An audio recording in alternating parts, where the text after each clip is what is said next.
तो जी हाँ दोस्तों, थे साई लाल यादव जी था, बहुत ही कमाल का गाना आज रिलीज हो चुका है एसआरके म्यूजिक के यूट्यूब चैनल पर। जी हाँ दोस्तों, एसआरके म्यूजिक के यूट्यूब चैनल पर रिलीज हो चुका है।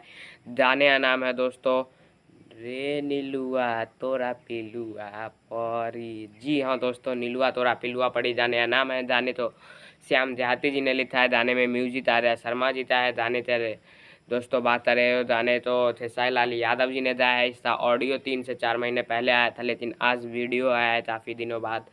और बता दूँ तो बहुत ही कमाल का वीडियो होने वाला है, एकदम देसी अंदाज में। टीजर रिलीज हो चुका है और वीडियो भी आज रिलीज हो चुका है। टीजर कल ही आया था, तो अगर वीडियो देख लिया है नीलुआ तोरा पिलुआ पड़ी एसआरके म्यूजिक है यूट्यूब चैनल पर, तो कैसा लगा वीडियो कमेंट में बताइए। वीडियो लाइक कर दीजिए, चैनल को सब्सक्राइब कर दीजिए, क्योंकि खेसारी लाल यादव से जुड़ी हुई अपडेट इस चैनल पर आता रहता है।